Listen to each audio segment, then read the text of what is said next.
आलोचना आपको मालूम है कि जिसको आप निंदा कहते हैं वह निंदा के दायरे में नहीं आता है, वह आलोचना के दायरे में आता है। और आलोचना करने के लिए सरकार एक विद्यार्थी को कितना रुपया देती है पता है? ये कमी निकाला जाए, कबीर साहब में क्या कमी है, गोस्वामी जी में क्या कमी है, रामायण में क्या कमी है, वेद में क्या कमी है, उस कमी को ढूंढ करके नई बात निकालने के लिए कितना रुपया देता है सरकार पता है? 40 लाख। कितना देता है? सुनने में कैसा लग रहा है? आपको सुनने में लग रहा है हम ले रहे हैं, केवल एक काम करने के लिए कि आपके पूर्व में जितने विचार दिए गए हैं उस पूर्व के विचारों का इतना ऑपरेशन कर दीजिए और नोच पोंछ के ऑपरेशन करके उसमें से कुछ अच्छा चीज निकले, या अपने मन से कुछ अच्छा चीज जोड़ सकते हैं तो उस अच्छा चीज को जोड़िए। उसी को पीएचडी की भाषा में शोध कहा जाता है। और यह करने के लिए जो व्यक्ति जीआरएफ का एग्जाम देता है और जीआरएफ निकाल लेता है, सरकार उसको 40 लाख रुपए देती है केवल शोध करने की। तो शोध करने की जो विधा है साहित्य जगत में उसको आलोचना कहा जाता है, समालोचना कहा जाता है। लेकिन जनरल लोगों के बीच में कहते दो इधर निंदा करे छे हो, निंदा नहीं करता है, वो आलोचना करता है। और जब तक आलोचना नहीं होगी, जब तक समीक्षा नहीं होगी, तब तक समाज में जो भी विचार पूर्व से आए हैं उन विचारों से ऊपर उठ करके कोई नया विचार जन्म ही नहीं लेगा। तब तो लकीर का फकीर बन जाएगा ये समाज। वो खंभा पिलर जो गड़ा हुआ उस पिलर पे लिखा है भागलपुर 40 किलोमीटर। अब कोई व्यक्ति यहां से जाए और देखे कि इस पिलर पर भागलपुर लिखा हुआ है और भागलपुर लिखा देख करके वो पिलर को पकड़ लेके भाई भागलपुर मिल गया, तो भागलपुर पहुंच गया वो है? कि वो पिलर केवल संकेत, भागलपुर भले लिखा है उस पर, लेकिन भागलपुर लिखे होने से भागलपुर आ नहीं गया। केवल वो संकेत दे रहा है कि ये भागलपुर यहां से इतना किलोमीटर है, उसके लिए आप भागलपुर के किलोमीटर देख करके उतनी रफ्तार से आप आगे बढ़ जाइए, तब भागलपुर मिलेगा। वो पिलर को पकड़ लेने से भागलपुर मिलने वाला नहीं है। तो जैसे उस पिलर पर लिखा हुआ जो जगह का नाम है वो केवल उस जगह की सूचना देता है, उस जगह अटकने से हमें वो जगह नहीं मिलेगा, बल्कि उस चीज को पढ़ करके उतनी रफ्तार से हमें आगे बढ़ जाना होगा। उसी तरह से वेदों में, शास्त्रों में, पुराणों में, मंदिरों में जो भगवान के स्वरूप दर्शाए गए हैं केवल वह सूचना के लिए है। वस्तुतः उन सूचनाओं को देख करके जब आप यात्रा करने लगेंगे गुरु युक्ति के माध्यम से, तो आप मंदिर में केवल शिव के चित्र देखेंगे, और जब गुरु युक्ति से उस शिव की तलाश करेंगे तो अपने हृदय में असल शिव को प्राप्त कर लेंगे। यही गुरु भक्ति की साधना है। दुनिया के जितने महात्मा हुए उन महात्माओं को लोगों को लगा कि इन्होंने तो बड़ी आलोचना कर दी, मंदिर वाले की आलोचना हो गया, पूजा का आलोचना हो गया, देवी देवता का आलोचना। आलोचना नहीं है, आलोचना है, निंदा नहीं है। और आपको दो बात समझनी होगी, क्योंकि लोग आम जो बहुत ज्यादा पढ़े लिखे नहीं होते, आमतौर पर तो कितना पहले लोग मैट्रिक वगैरह करता था, इंटर करता, अब थोड़ी सी ताजगी आई तो लोग बीए वगैरह कर लेता है, एमए तक, पीएचडी तक तो कोई कोई पहुंचता है।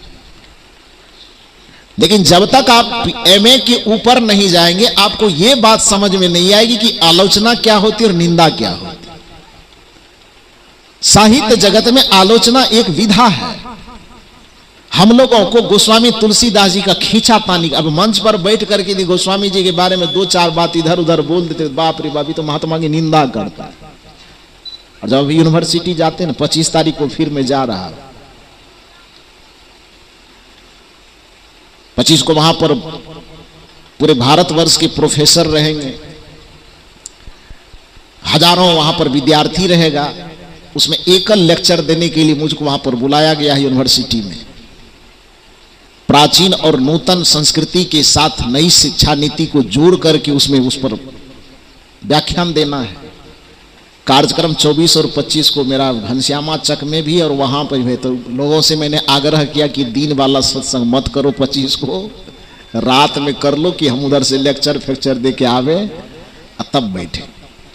तो उस जगह पर जो बातें होती तो उस जगह पर आलोचना, आपको मालूम है कि जिसको आप निंदा कहते हैं वह निंदा के दायरे में नहीं आता है, वह आलोचना के दायरे में आता है।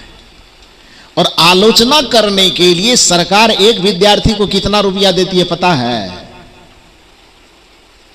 ये कमी निकाला जाए, कबीर साहब में क्या कमी है, गोस्वामी जी में क्या कमी है, रामायण में क्या कमी है, वेद में क्या कमी है, उस कमी को ढूंढ करके नई बात निकालने के लिए कितना रुपया देता है सरकार पता है? 40 लाख। कितना देता है? सुनने में कैसा लग रहा है? आपको सुनने में लग रहा है हम ले रहे हैं केवल एक काम करने के लिए कि आपके पूर्व में जितने विचार दिए गए हैं उस पूर्व के विचारों का इतना ऑपरेशन कर दीजिए और नोच पोंछ के ऑपरेशन करके उसमें से कुछ अच्छा चीज निकले, या अपने मन से कुछ अच्छा चीज जोड़ सकते हैं तो उस अच्छा चीज को जोड़िए। उसी को पीएचडी की भाषा में शोध कहा जाता है। और यह करने के लिए जो व्यक्ति जीआरएफ का एग्जाम देता है और जीआरएफ निकाल लेता है, सरकार उसको 40 लाख रुपए देती है केवल शोध करने की। तो शोध करने की जो विधा है साहित्य जगत में उसको आलोचना कहा जाता है, समालोचना कहा जाता है। लेकिन जनरल लोगों के बीच में कहते दो इधर निंदा करे छे हो, निंदा नहीं करता है, वो आलोचना करता है।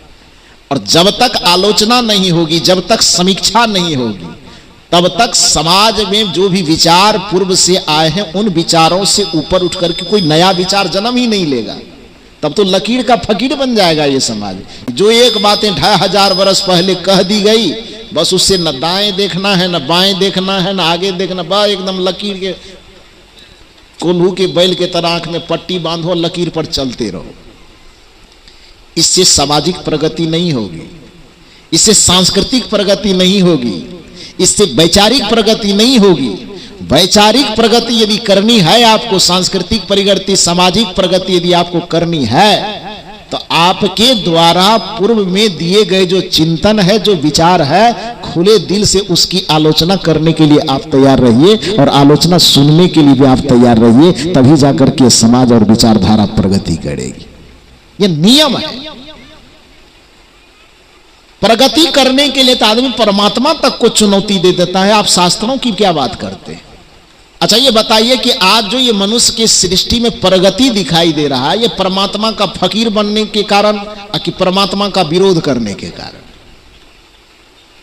बुरा नहीं मानिएगा, थोड़ा बात को समझने की कोशिश कीजिए।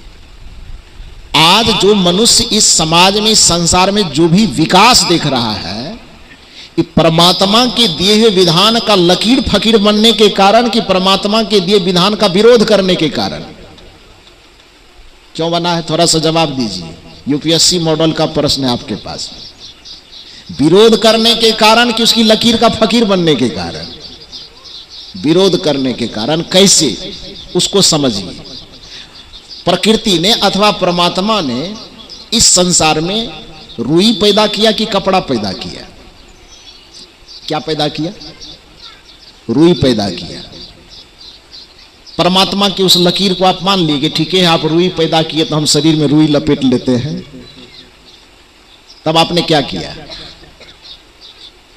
और विरोध का मतलब खाली लाठी उठाना नहीं होता है। विरोध का मतलब यह होता है कि आप जो व्यवस्था दिए हैं, आपकी व्यवस्था में हम संतुष्ट नहीं है, हम नई व्यवस्था करेंगे। विरोध का मतलब खाली भाला चलाना, फरसा चलाना, गाली देना ही विरोध नहीं होता। विरोध का मतलब आपकी दी हुई व्यवस्था हमें मंजूर नहीं है, हम अलग सोच के अनुसार उसको एक नई व्यवस्था बनाएंगे। इसको भी आलोचना, इसको भी एक प्रकार का विरोध का, सात्विक विरोध है ये, ईर्ष्या वाला विरोध नहीं है। लेकिन ये विरोध, विपक्ष चिंतन, ये विरोध की ही बात है। तो मैं आपसे पूछना चाहता हूं कि यदि पूरी सृष्टि को ईश्वर परमात्मा के द्वारा बनाया हुआ आप मान रहे हैं, तो परमात्मा ने इस संसार में रुई पैदा किया कि कपड़ा पैदा किया? क्या पैदा किया? आप मान लिए कि परमात्मा आप रुई दिए हैं तो हम रुई शरीर में चिपका लेते हैं, कि आप उस व्यवस्था का विरोध, नहीं हमको ये नहीं चाहिए। आपने रुई दिया हम उसको कपड़ा बना डालेंगे। बनाए कि नहीं बनाए? कपड़ा भी बनाए, आप उजला पैदा किए भगवान, आप उजला वाला पैदा किए, हम उजला हमको पसंद नहीं, हम ललका बना लिए, तो ललका ही भगवान बना के भेजा है? ललका किसने बनाया? नीला किसने बनाया? पीला किसने बनाया? हरा किसने बनाया? ये परमात्मा ने नहीं बनाया। ये फूल परमात्मा नहीं बनाया है। परमात्मा वाला फूल अलग है, ये वाला फूल अलग है कि नहीं है? परमात्मा इस धरती पर गेहूं पैदा किया। आप गेहूं फंक करके खाते हैं? आपके परमात्मा आप गेहूं दे दिए, अच्छी बात है, लेकिन हम गेहूं नहीं खाएंगे। तब क्या करेंगे? चक्की में गेहूं को पीसेंगे, आटा बनाएंगे, और आटा भी नहीं फाकेंगे, उसको मथ करके सान करके और तवे पे चढ़ा करके रोटी बनाएंगे। रोटी से भी मन नहीं भरेगा तो पराठा बनाएंगे, उससे भी मन नहीं भरेगा तो एकदम पूरी छान के खाएंगे, उससे भी मन नहीं भरेगा तो पुआ बना के खाएंगे। तो ये पुआ, पराठा, रोटी, इसका जो डिजाइन तैयार किया है वो भगवान ने तैयार किया कि आप तैयार किए? यदि परमात्मा के फकीर बन जाते तब तो गेहूं फाँक करके काम चलाना पड़ता ना जी। परमात्मा ने इस संसार में धान पैदा किया। कौन कौन आदमी धान खाते हैं? हम तो जहां तक गए हैं आदमी धान कोई फाँकते हुए नहीं मिला है हमको।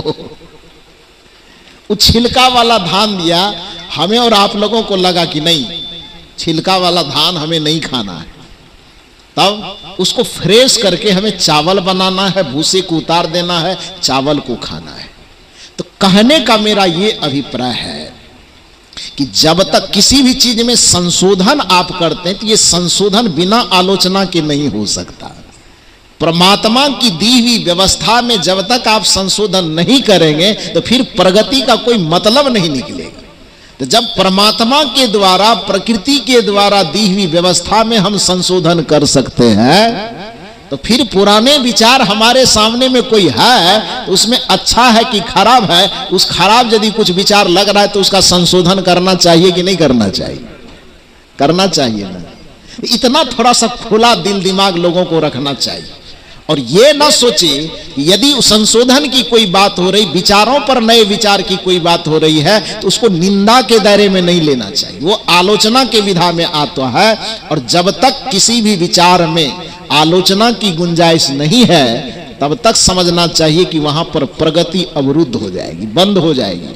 फिर लकीर का फकीर बन करके लकीर पीटते रहिए जिंदगी भर, फिर नया चीज उत्पन्न नहीं होगा।